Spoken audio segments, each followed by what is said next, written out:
What is up, everybody? Super excited to have Zach Tanner, founder of Painter Bros. Zach, can you give us a quick backstory?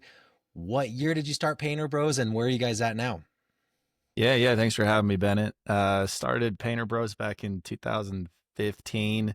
I was a guy painting houses, running around like crazy, getting a bunch of work done. And 2017 started to franchise it. Uh, Now we're 50 franchises about nationwide, painting for some really big customers, and yeah, having a lot of fun with it. 50 franchises nationwide in 8 years. That's some sweet rapid growth.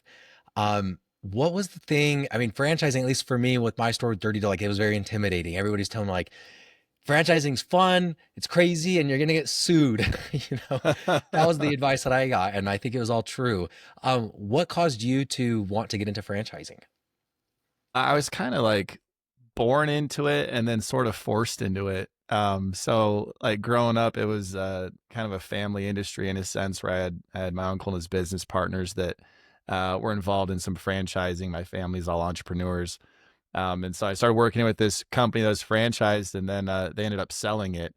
And so that then the forced into it part happened where I was like, all right, now what am I going to do? And just got out of high school, was injured, wasn't going to go play ball. So I picked up a brush and thought I knew more than everyone else and got after it. Awesome. And then what was kind of that process?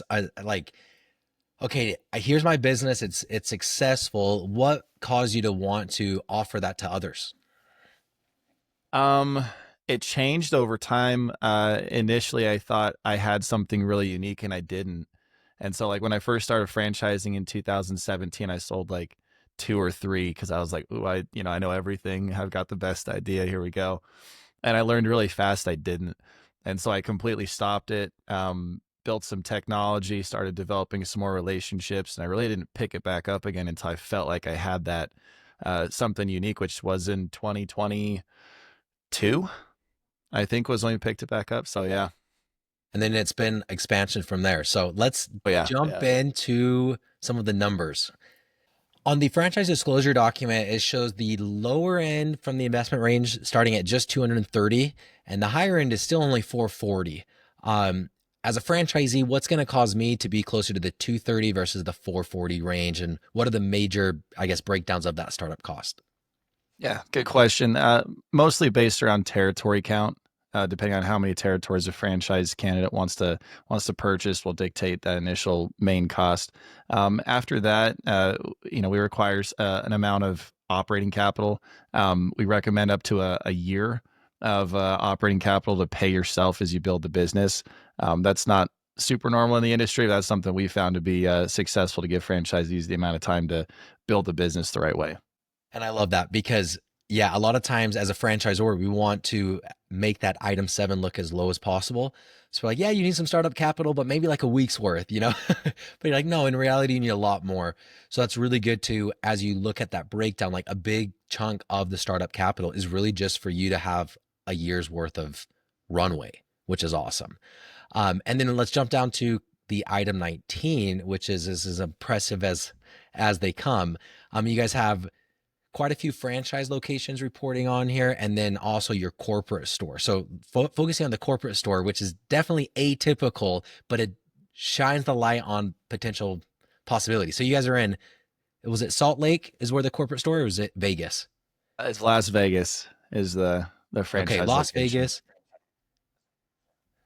and it only did 8.4 million in sales in one office, had a gross profit of 34%. So the gross profit of $2.8 million, which is crazy.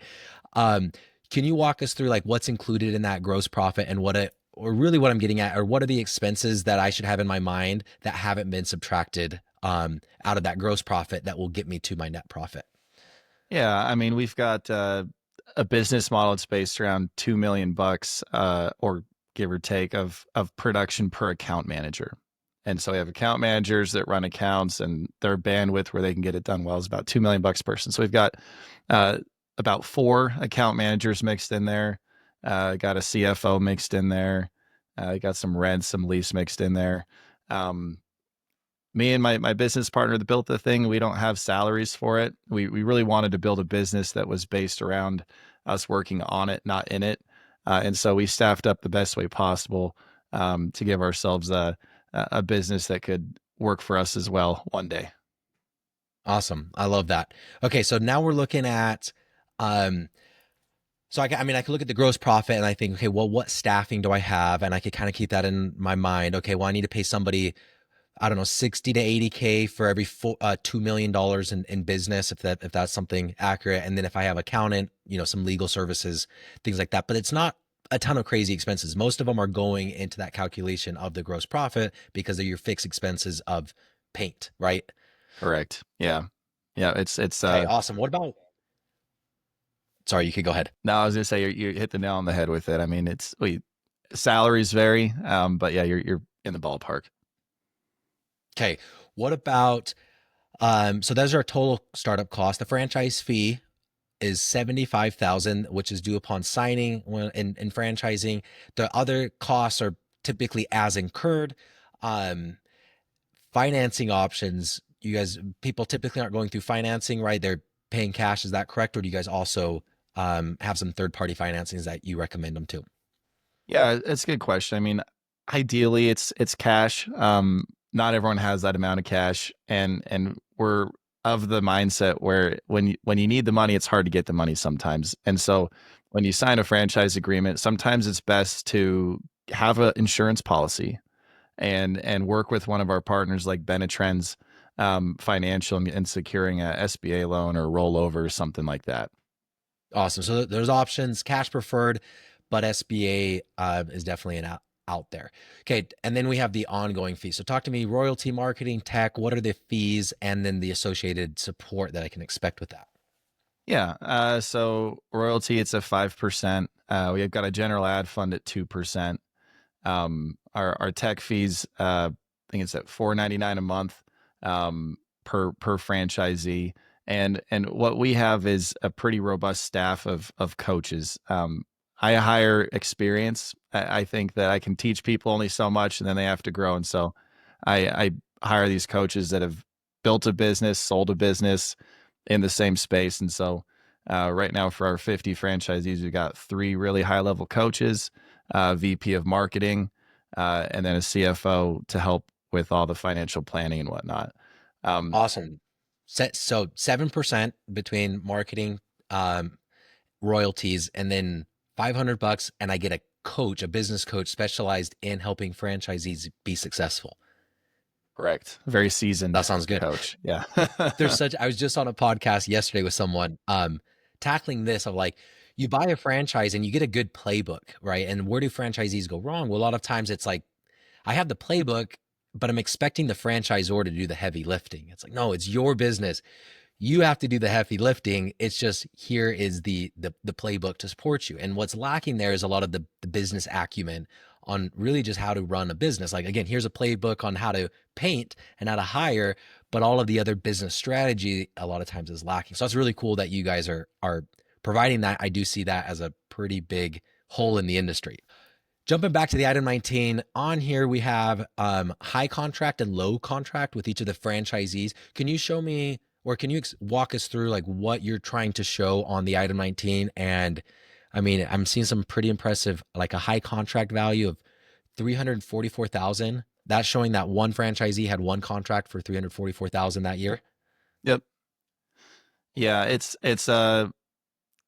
It was an initiative we took upon ourselves to help provide franchise candidates with as much as possible as they're trying to plan their next venture and building their dream business. We're really focused on commercial business. It's not something that's super well known in the painting franchise community as far as like average job size or what can I expect, this and that. And so last year we had a lot of questions about, well, what's the average job size? What can I expect to get? And so providing some insight on one, what franchisees land on average or high low in their own market on their own, as well as national account projects that our corporate store or another franchise location sent them, so they can start having a better idea of what to expect. Yeah, let's dive into that a little bit more because this is super cool. You guys have national accounts with companies such as Walmart that feed you guys quite a few jobs. So if a job comes in Salt Lake City for a Walmart to be repainted, that gets sent out only to a very select approved contractors list, which Painter Bros happens to be on. And then if I happen to be the franchisee, I'm getting a call from corporate and I can take that job. And it could be a 20 grand job, but it can also be a $344,000 job on the high end. Is that all accurate? Yeah, I mean it's a widespread range of opportunity, and I mean it's impossible to nail down what next year is going to look like and where to expect things. But our goal is just to take care of our customers nationwide and be there for them when they do need us. I love that. I mean, the startup costs, relatively speaking, are extremely low, especially for the potential $8.4 million profit. And again, don't expect that as a franchise, especially not in year one, two, or three. But if it's being done, and at least in my mind, it's like, okay, I don't know Zach that well, but what is Zach doing that I can't replicate, right? Especially if he's giving me his system and giving me access to his brain. So I'm like, okay, maybe I'm not going to hit that. But it's cool that it's again, it's a possibility. Okay, so now I've signed a franchise agreement. I'm excited for the potential growth there. What is the timeline? So I sign up today. How long does it take for me to get trained and start advertising to get my first account? From the time someone signs, we do quarterly training, so it really depends at what time in the quarter they actually sign. It could be 30 days, could be 2 weeks. But before they come out to training, they're required to go through a formal process. One of the main ones is CIP level 1 training. It's a AMPP course for inspector level painting contractors that hyper focuses on commercial painting. So once they come to training, they launch pretty much immediately. And in a lot of cases, we have franchisees starting a project or bidding out a project within a couple weeks of opening. That's been pretty consistent. That's so crazy fast compared to, coming from retail. I'm like, it takes me 3 months just to find a freaking location, Yeah, yeah. and then that's before I submit for permits. And I mean, let me stick on that point for a while. Business is risky, right? And then where are the biggest points of risk? Well, it's your upfront capital, um, and then it's any liability. So what's the biggest liability typically? I mean, in retail, it's that lease, right? I'm signing a 10-year lease guaranteeing them that I'm going to pay them regardless if my business is open or not. And that's Mhm. pretty scary. With Painter Bros, I don't need that, right? That's part of why it's not only a lower cost and you're starting out with a lot of working capital, but you're not starting out with that huge risk. How are you guys able to, I guess, operate and you don't need that retail? And why did you guys decide to do that rather than go more of that retail route? I mean, right out of the gates, it's just not needed. When I started Painter Bros, I started it in my guest bedroom of my house. Slowly graduated into a basement, and then I graduated into a little single office where I stacked like 5 desks that cost me $400 a month. And so I built it kind of based off of how I grew it successfully. Now the corporate location's in a big office. But I think you grow into it. As cool as a big office is, I'd rather pay myself for the first few years than pay an office. So I agree with that. Yeah, you start with the lowest amount of risk possible, prove the concept.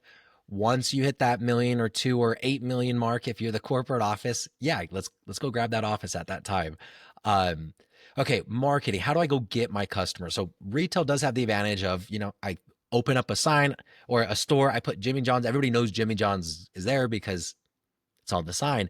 And then I kind of can wait for people to come to me.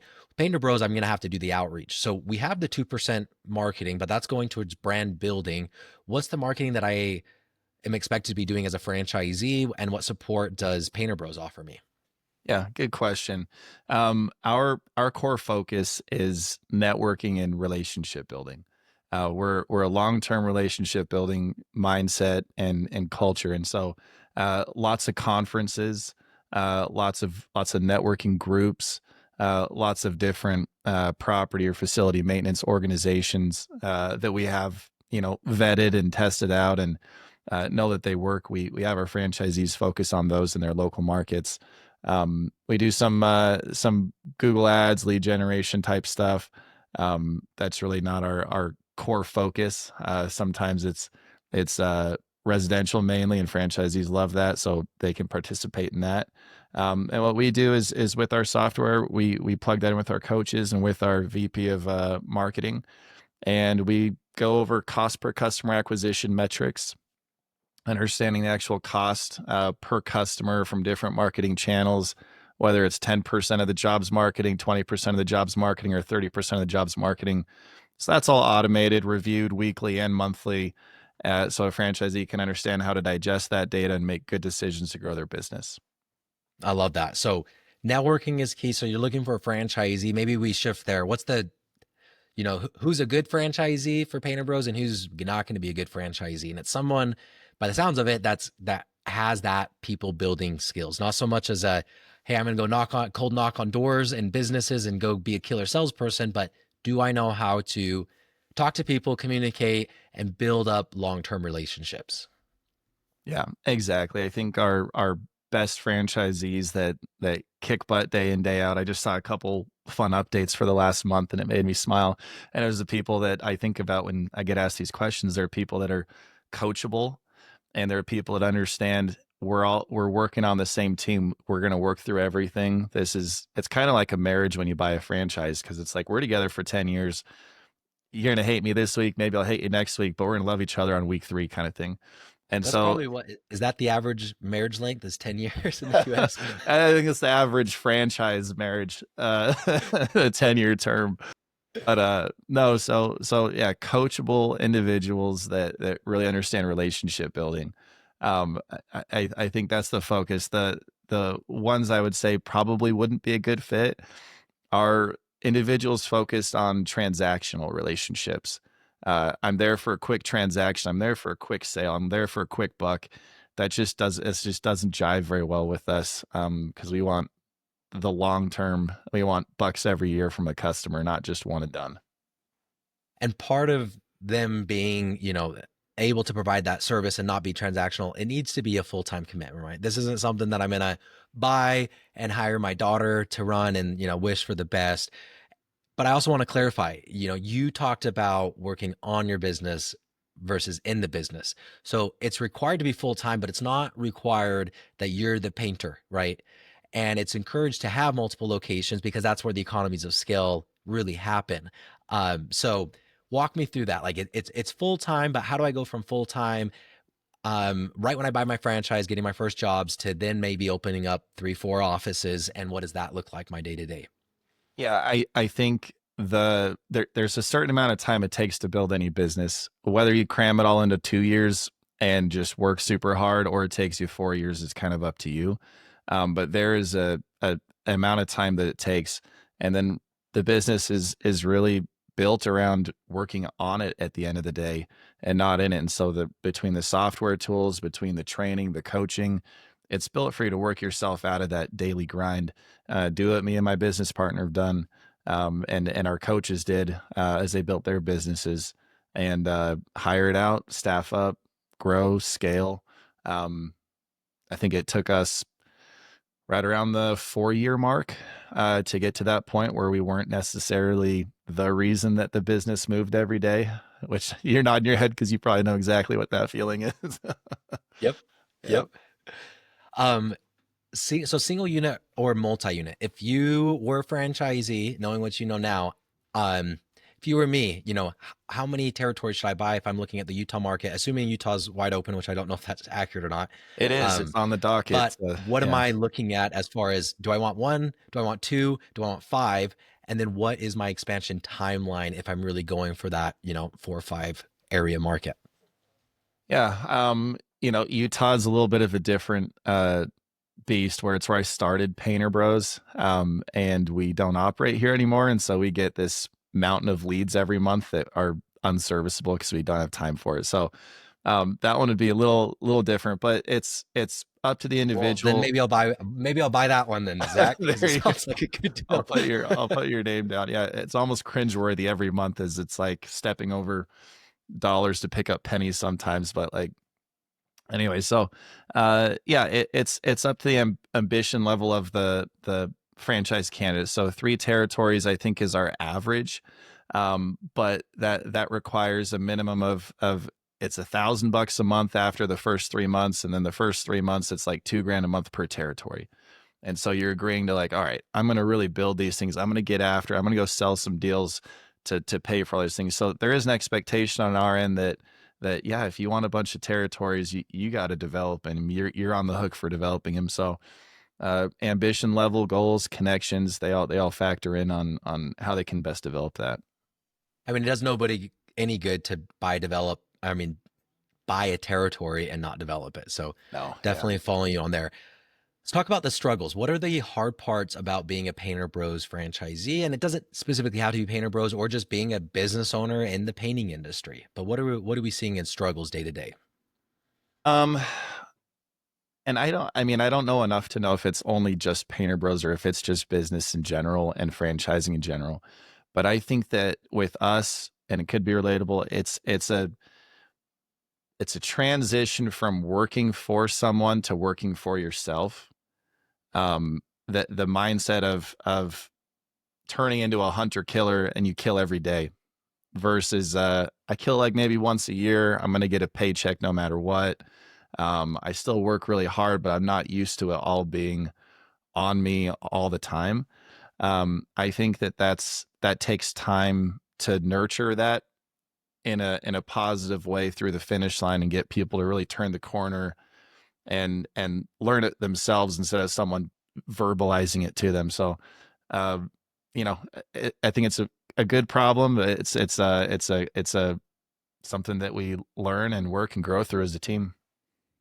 And whether we want to stick with that example or another example, but I'd love to hear an example of a franchisee that started off not doing so hot for XYZ reason, what way we identified, what we helped correct, and how they're doing now. Yeah. Um, Story that comes to mind. It's actually a really good story. And I guess to preface it, I I've convinced myself in the last like maybe it's 4 years ago, it totally reshaped my mind. I can never want something for someone more than they want it for themselves, and I've stuck to that. And so this story is kind of focused around that, where we had a franchisee who very ambitious, dedicated, um, was awarded a I don't know, it was close to 700 grand to work or so their first year. And super exciting right out of the gates. He just quit his job. He jumped into it. And he wanted to do the job his way. And there's coaching, there's things that a franchisor can control. And then at the end of the day, it's like, hey, you're going to do it your way at the end of the day. Long story short, he sort of fell flat on his face as far as making money goes. Jobs got completed. Customers were happy at the end of the day. Didn't make any money. And we kind of had a little come to Jesus moment at the end of the year where he's like, Zach, I'm in a tight spot. What do I do? What do you think? How do we get through this? The world's like falling on him. And and I told him the same thing. I was like, well, it's got to be your choice. I can't want this for It you. turns out that's what you bought is all of the answers. You just gotta Yeah. follow Go figure. them. So yeah, we had a little come to Jesus. I was able to bail him out of a little bit of a sticky financial situation, with the commitment of I'm gonna go kick this thing's ass next year. Which he's done. He's like leading the pack, complete 180, following the system, crushing it. But he had to hit a rock bottom place to. Yeah. Which is funny because like a rock bottom place with 700K in revenue your first year, you usually associate those two together. But it's funny because you're like, okay, well, I followed half the system, or maybe I didn't follow half the system, but I got the 700K, but I'm not following the rest of the system because Right, I need the profit. You're right. Like right, it's not just how to get the sales, but it's how to run your business profitably. Otherwise, you're not going to buy more territories. You're not going to pay royalties. We don't make money. The brand doesn't get built. You guys don't make money. It's just it doesn't exactly. win. It's not a win for anybody. So on the on a personal note, can you talk to me a little bit about the motivation? Like what motivates you day to day, and what's the vision that you have for Painter Bros going forward? Um, ever since I was a kid, I always wanted to be the best at what I did. I was whether I was playing football or I was snowboarding or whatever, and so I always wanted to have the best company out there. And I don't think I ever wanted to be the biggest, but I just always wanted to be the best. And so continuing to be the best, surround ourselves with people who continually want to be the best, be better. That saying I use now sometimes is it can always be better. It's never going to be perfect. So let's go to work kind of thing. And I think we're well on our way to be the best, grow this thing to the moon and back. And I think we've got the right people to do it. I mean, the brand reputation is there. Otherwise, how are you on such a select list of Walmart preferred vendors? Which also reminds me of another big brand, Home Depot. You guys did, I think it was the Home Depot Foundation just last week Yeah. out in Texas. Can you walk me through what you guys did with Home Depot? Yeah, yeah. So Jeff Chastain, he's our franchisee out of South Carolina. Such a cool dude. Someone I look up to. He had some connections and some desire to go work for Home Depot, and I said, absolutely, man. I'll support you however I can. You let me know. So he's plugging away. He's working some deals, and he gets a contract out in San Antonio. And so he's in South Carolina, jobs in San Antonio. So he calls up our franchisee in San Antonio and says, hey, can you help me out with this project? And it's through the Home Depot Foundation called Haven for Hope. Super, super cool deal. You know, we volunteer. It's a partial contract to do the really tricky stuff, really high up in the air stuff that costs money.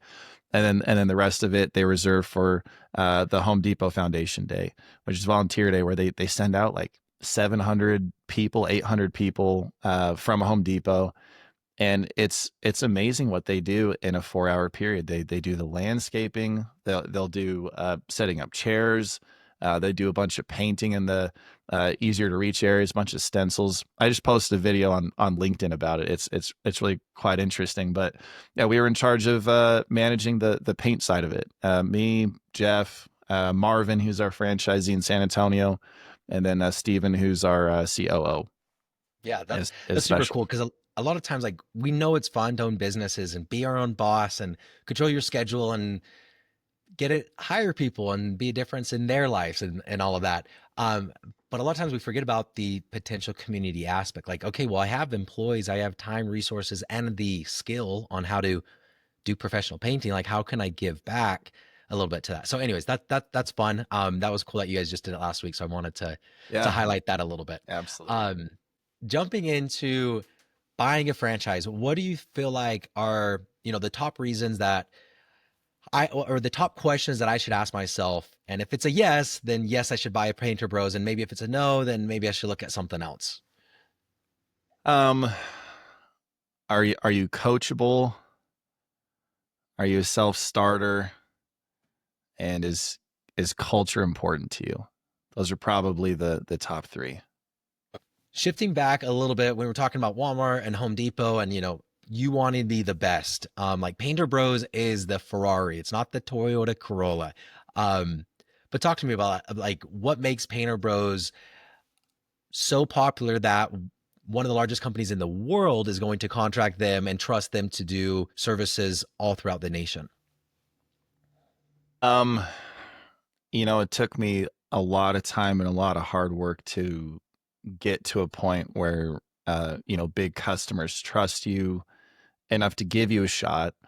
And then it takes even more work, time, and effort to capitalize on that shot that they give you to get more opportunities. It's not as simple as turning on Google Ads. It's more like a decade of developing relationships, building a reputation. And so it's a Mount Everest, for lack of better words, that it takes some people 20, 30 years to climb. I was very blessed in my journey in this industry where I got it done a little bit quicker. Of course, there were Zach years, so I might work 4 or 5,000 hours in a year.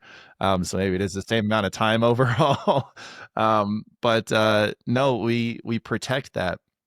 We last year's a good example. We had just shy of 600 applicants to become a franchise, and we only signed 24 out of that whole list. And it's keeping a special thing special. Um, our franchisees, I coach them on, hey, I created a foundation of something really, really special, but it's up to you guys to make it great. And so looking for those type of individuals that understand that concept of like, all right, someone got us here, which is already big. Let's take it the next step. So yeah, Ferrari, I guess is the best way to say it. I love that. Yeah. Talking about what's your favorite part about being a business owner? Whether it has to do with Painter Bros or not, but like what's cool about owning a franchise, owning a business? Oh, that's a funny question. I gotta tell you a joke. So I was at my buddy's birthday party and on Saturday, and his mom after the party was like, "Thanks for being such a good boss." And I guess I was like being a little sassy, and I said, "I'm not a boss. I'm just a kid." And so to answer your question, I think there's part of me that really enjoys being able to be just a kid, almost like a genuine human being, relatable with people, hanging out with people. And I work my ass off for it to be able to have that opportunity to just be me. So as a franchisee looking at becoming a franchisee or a business owner in general, yeah, you can have some freedom. You got to be willing to work for it, but there's some freedom opportunity at the end of the tunnel if you work really hard at it. I love it. If you work really hard at it, at the correct game plan, because if you work really hard with a crappy strategy, Yeah. good luck. Let me know if that ever works. Yeah. Yeah. So, final thoughts. If you're talking to somebody, they're considering a Painter Bros franchise, maybe on the fence, what would you tell them? I'd say call me. Set up a call with me if you're really on the fence with it. I would say I would say don't overthink it either. You can sit there and over analysis creates paralysis all the time. And it's like having kids, in my opinion. It's never really the perfect right time to there's always something you can say that no, it's not. Business is the same way. So like, just sometimes you got to take that first step and go for it. I agree with that. That's definitely us. Type A entrepreneurs are like, due diligence? Nah, no, but that's definitely not what we're saying. Do the due diligence. Yeah. I mean, we take, we're going through the whole sales process. But when it comes down to you have the information, you have all the information you need to make an educated decision. Don't delay that because nothing I mean, one thing changes just for another thing to then be the new roadblock. So I really like that advice. Zach, congratulations. I can't even like painters, a painting company in Las Vegas, 8.4 million out of a single office. What the heck? Who are you? Why'd you do that? That's super cool. And it's really cool that you're providing this opportunity to franchisees.